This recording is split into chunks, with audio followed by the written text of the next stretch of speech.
Her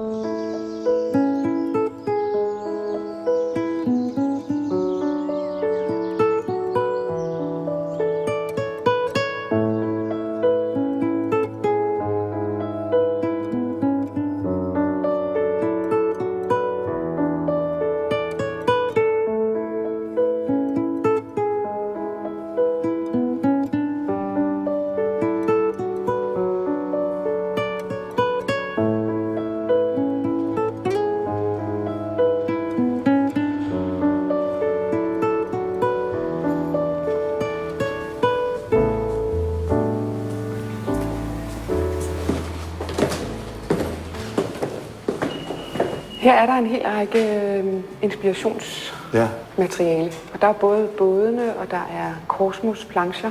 Ja. Måske du kunne fortælle lidt om, hvad de hver især har betydet for dig som arkitekt? Arne Korsmo betød meget. Han sad jeg sammen med på kontoret i Stockholm. Arnes far, han tegnede de ting der som botaniker og var fabelagtig. Det er hans litografier. Og der er netop det der, som jeg siger, der er ikke en ting, som ikke er nødvendigt, og der er ikke en ting, der er for meget. Hver planche har sit eget udtryk, og det er et fantastisk grundlag for en mand, der bygger huset. Og så er der selvfølgelig min fars skibsbyggeri, jeg blev opdraget på skibsværfterne i Aalborg, og vi løb på skøjter i et stort hal, hvor man laver spanterne i fuld størrelse, det hedder afslagningsloftet. Nu løb vi på rulleskøjter, og jeg kravlede op i rækkene på skiben og sejlede meget. Og havde en fornemmelse af, at det var et vidunderligt område, fordi den rigtige funktionalisme, det er den, der foregår, når man laver et skib. Der er ikke 1 kilogram for meget. Det er 100% funktionelt for det besøg, man har ude i havet. Ikke? Så det var altså en fin baggrund at have med. Og så gå og se de håndværkere og lave de former.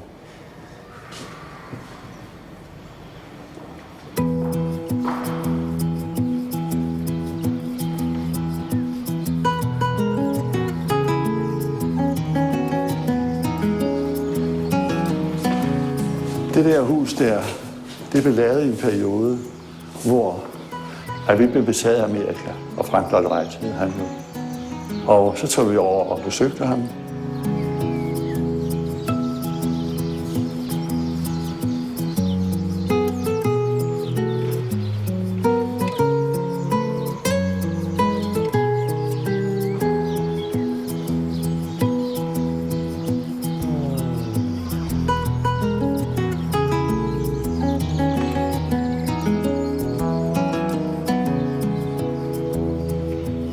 Så gik jeg hjem og lavede det der hus på en grund, og vi forsøgte at finde et sted, som Lloyd Wright havde sagt.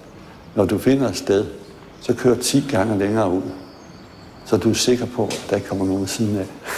Der kører vi så ud i skoven. Det hus blev så det første af de huse af den stil der, det var 51, ikke? Og Louisiana Museum er også inspireret fra dit Amerika-besøg af de 2 pragtfulde arkitekter. Det har været dejligt. Ja.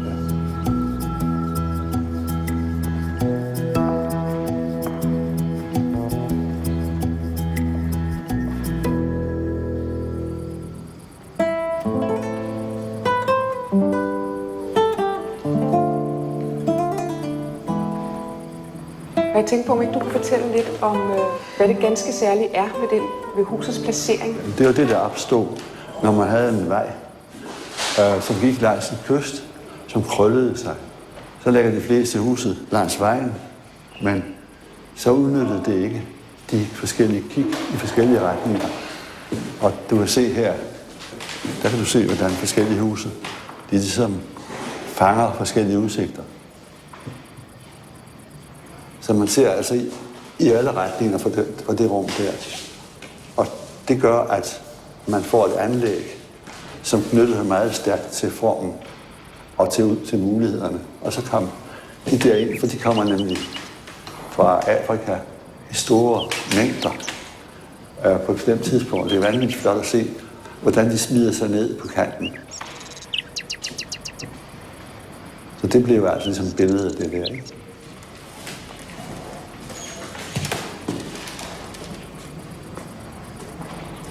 Og der ser du typisk fra den store stue forholdet mellem ude og inde. Og der er ikke så mange, der arbejder med overgangen fra ude til inde som en væsentlig ting. De der stenmure er jo meget uregelmæssige.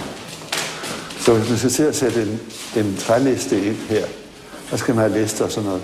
Så de er lagt udenpå vinduerne i rammer. Og ideen til den stue kom fra, at jeg kravlede ned på ydersiden. Der var en hule på 30 meter. Så sad man altså i et univers og faldt fuldkommen til ro. Det blev inspirationen for den stue der. Og så har den altså fået det lys. Og det giver den der stribe, som kommer ind, og så langsomt forsvinder igen. Og det tager 20 minutter, og vi har en regel så, at hvis man taler meget, så får vi ham derinde ved 4-tiden, og siger, at nu har du den tid der. Så det er altså sådan en målestok, og så kommer vi ind i det her henne. Vi har jo lavet sådan en mock-up her af den her stue, og det er noget med, at du også netop har arbejdet med at bygge sådan meget store enkeltmodeller. Ja, det har jeg altid gjort. Jeg kan overhovedet ikke undvære det at skubbe lidt på en model der, som går lidt til siden der, og en anden en her, indtil jeg får det rigtige. Det er vanvittigt let, altså, hvis man har nogle størrelser, man skal have. Ikke? Mens det er uhyre vanskeligt, at man skal se på det der på et billede, så kan man altså med små modeller få et arrangement. Det var meget nemt at lave den model af den stue her, som du har i den større størrelse der. Det var ikke spor svært på papmodeller. Og det var meget nemt at lave de klumper så, og stille dem. Og så på stedet murede vi så nogle søjler op her og der, og et stykke op, og flyttede lidt på det, så vi altså havde fornemmelsen af, når vi sad her, så ville vi kunne se ud den vej, eller ud den vej, og hvordan det reagerede på terrænet, og højt og sådan noget.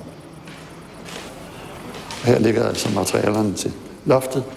Det hedder en bouvedilla, og den er altså krum. Og formen, det var en træform. Så trækker de sådan nogle ud af ekstruder, sådan nogle, som du har vaniljekager. Og de er våde, og så lægger de dem på formen. Så synker de ned, og så drejer de dem op lodret. Når du har fået taget den træmodel ligger på, så gør man bare sådan der.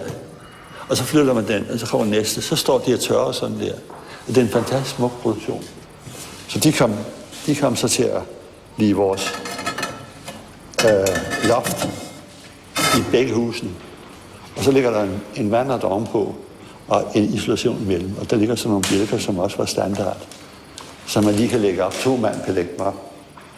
Det er spær, ikke? Og de kan lægge lige vandret eller skævt. Og ovenpå det kommer så munk og nonne. Så det er et meget smukt system. Og det er sådan noget, du har i naturen, når du har et træ med blade og grene og blomster.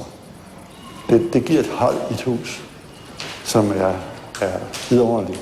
Og der er ikke én ting, der er for meget, og der mangler en ting. Det er hele princippet i alle byggerierne.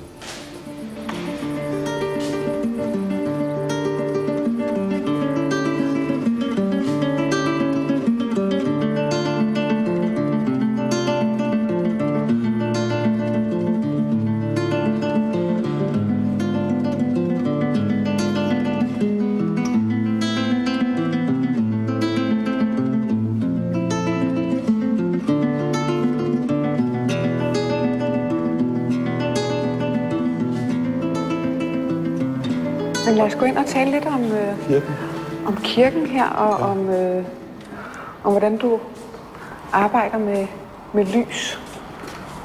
Nu kan vi sidde dejligt her. Ja.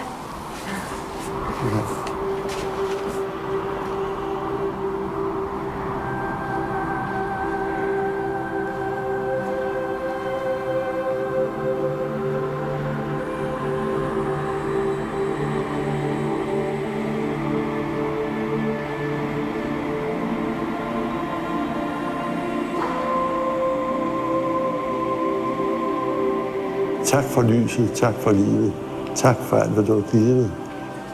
Og det synes jeg var en pragtfuld grundlag. Og så det andet pragtfulde grundlag, det var altså, som jeg siger et eller andet sted der, ikke? Det var en strand på Hawaii, af dem, der er mange af, men det er dem, der ligger mod The Windward Side. De ligger hen med et pakfuld sand, og så stiger klipperne op, eller bjergene op bagved. Og når man kommer ned på sådan en strand, så er vinden så ensartet. Og når der kommer skyer med, så kommer de ganske regelmæssigt og danner så et tag. Og de skyer over den sandstrand. Den giver en et sjælefred. Og den sjælefred vil jeg så gerne have udviklet i kirken.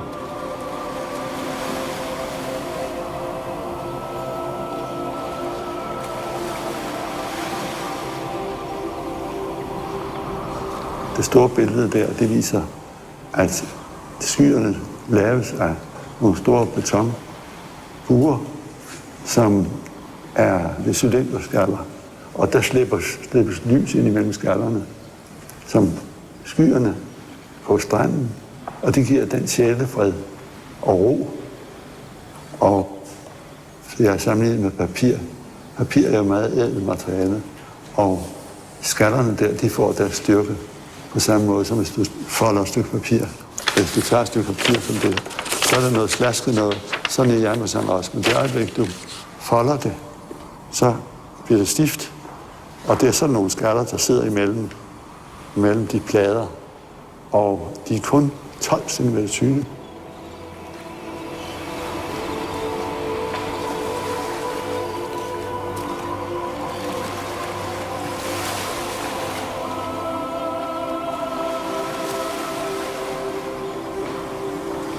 Og så er der et glastag over gangen. Så når man går i gangene til de forskellige områder, så går man med lukkede mure ud og til, er helt væk fra dagligdagen og opholder sig i en anden verden.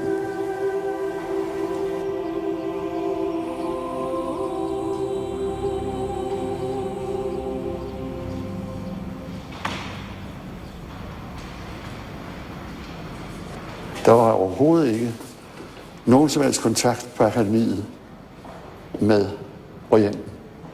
Og min onkel Ejner, Utzon Frank, som var professor i billedhuggeri, altså skulptur, han informerede mig om alle de ting. Og jeg sad og læste de bøger og forstod, at der var en fantastisk verden, som vi ikke fik i Orienten og i Mellemøsten.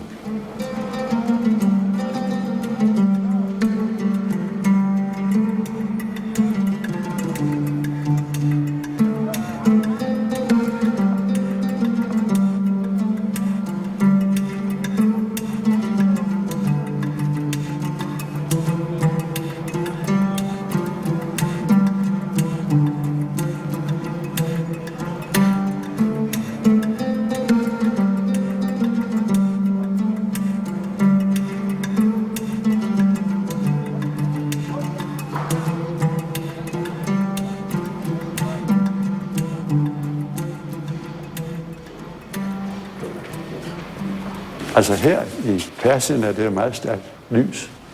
Så der var ingen, der troede rigtig på, at det var nok lys at få ned. Men det er et pragtfuldt lys. Og det er igen det fornøjelige, at man i stedet for skal lave almindelige tage med spærfag og sådan noget, der kan man knække, folde betonen, der er meget tynd også. Og så kan man forme rummet og trække lyset ind. Og så spænder man over herfra. Så der er ingen søjler, man bruger gavlen her. Og det er i og for sig meget inspireret af. At det er ikke, jeg kan ikke se rigtigt. At det ikke et billede af en suk. Ja. Ja. Godt.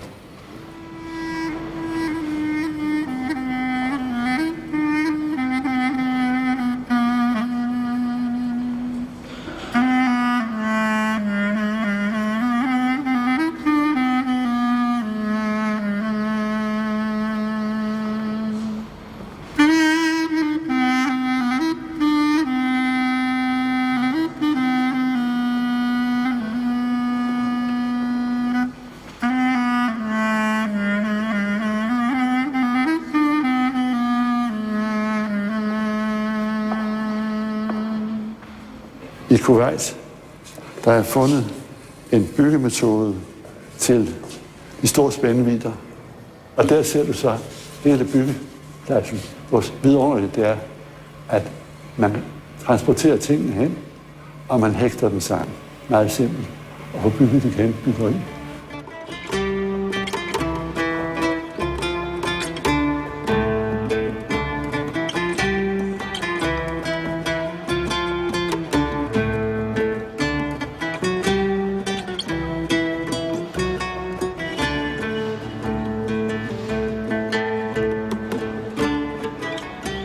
Den hal der, den betyder det samme som sjælefreden i kirken.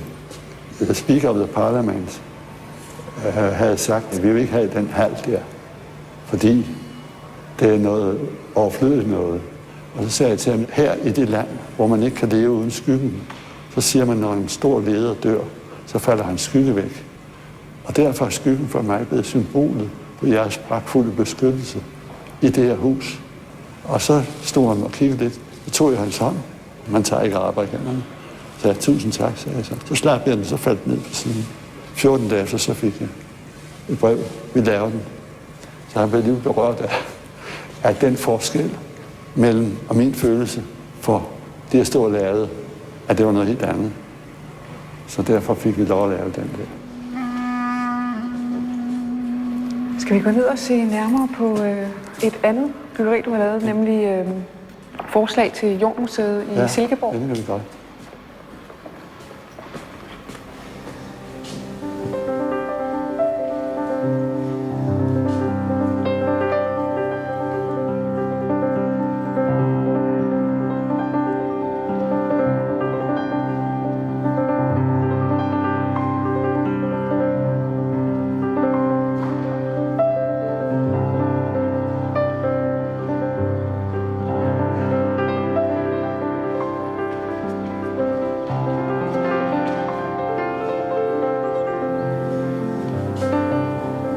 Mine oplevelser fra Kina med de store huler, der er i nogle vægge, eller store bjergsider, der vender ud mod en flad ørken.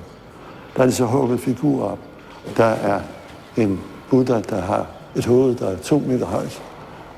Men han står altså et fantastisk lys derinde, og jeg tænkte, det er noget fra Asger. Og så viste den til Asger Jorn, han blev mægtig glad for det.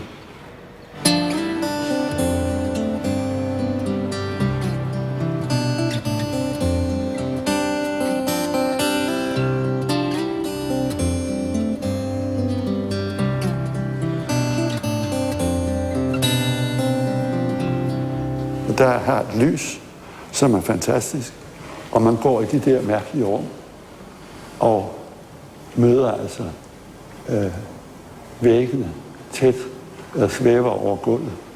Så det er klart, det er et eventyr, og det går jeg. Det var meget sjovt. Men det havde lige været noget for ham at gå i krig med og føre folk ind i en verden.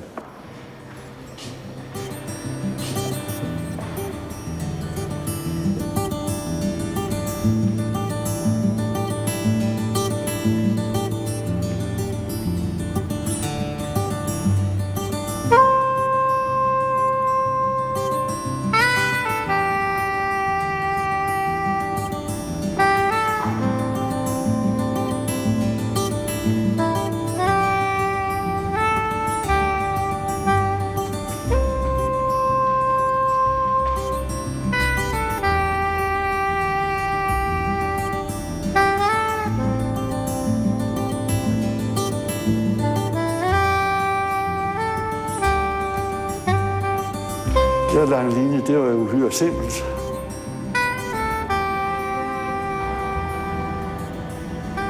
Jeg havde jo været vant til at kravle op i rigningen på skibene, og mens konkurrencen var i gang, så lå der en tremastet bakskib.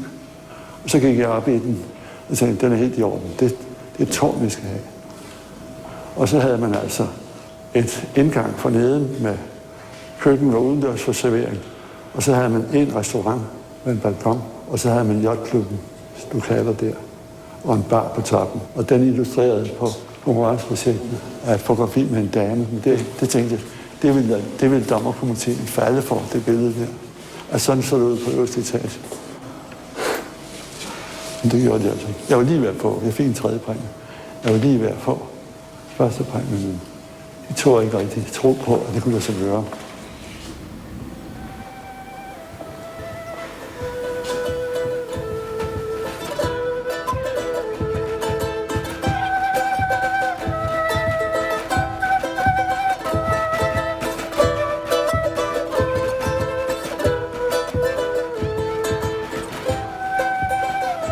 Og her ser I, hvordan vi på Yucatan, jeg kom der med Lis og med Arne og Grete Korsmo, og det var en utrolig oplevelse. Der kommer man op på toppen af et bjerg, der er faktisk bedst, og så er det skåret af, og der er så bygget den store trappevæg, og oven på den stod så deres templer, det er der nogle af dem, der gør endnu. Og der fik jeg den første opfattelse af, hvor fantastisk det er tænkt. Fordi når man står deroppe og ser over en græsplæne, der er mange kilometer lang, og hen over en, der svæver skyerne, man pludselig kommer op i himlen. Så det betog mig, og det blev faktisk grundlaget til senere hen, til Operahusets platform.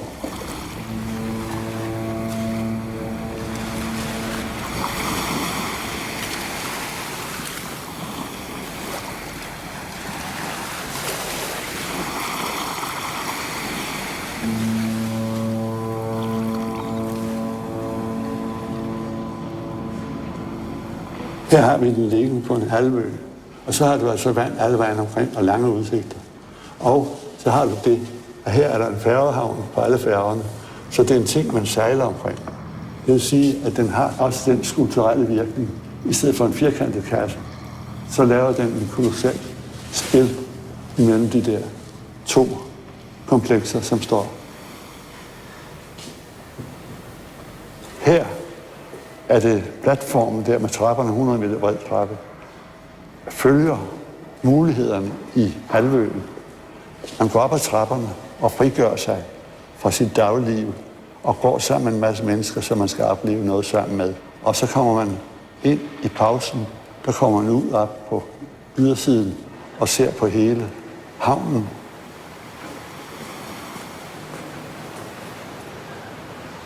Da jeg kom til første møde med premierministeren, så sagde jeg, hvornår skal vi starte? Så sagde formanden Haviland, sagde han, pas med på, det er et meget besværligt projekt.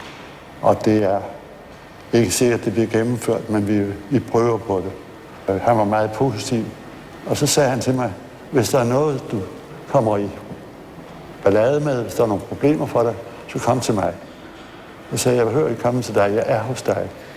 Og den halvø der er en række store pakhuse i den ene side, og det er ikke muligt at forene det med et operahus. Men vi skal have hele halvøen.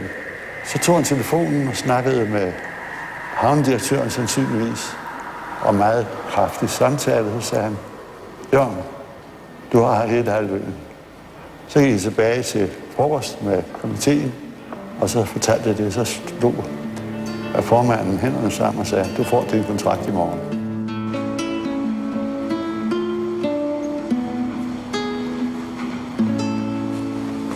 Det projekt der, det var parabel. Det var en parabelform. Sådan så en parabel, den er lige deroppe, så går den ned og buler ud. Og den var ustabil teknisk, og jeg synes, jeg sloges med den. Og da jeg så fandt ud af at tage det fra en kugleform, så fik jeg alting løst. For det første kunne jeg få en form, som ikke skred ud, som ikke skulle have stræbpiller. Og ydermere kan man sige, at hvis man tager alle de skaller fra samme form, så kan man lave den kugleskal af ribber, fordi de er ens. Og disse ens ribber kan laves af stumper i en form. Vi har fået et masseproduceret produkt. Det er til at gøre uden nogen som helst form for stilladser.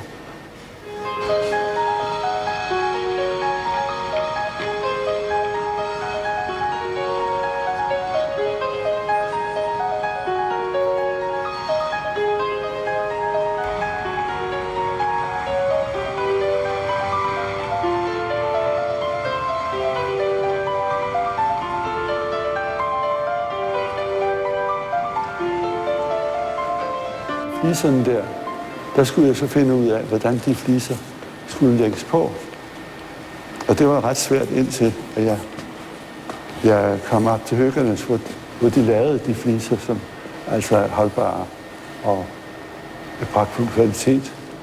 De har lavet fliser til papirfabrikkerne, hvor de har nogle store kanaler, eller hvor der kommer isvand ind og skyller efter kogende vand. Og derfor sagde de kan tåle det der. Det garanterer de for. Jeg havde store vanskeligheder til sidst, og det var kendt. Der var slagsmål og kritik og ballade. Der kom en ny regering, og det skal vi kun være ligeglade med, men jeg vil fortælle en smuk historie.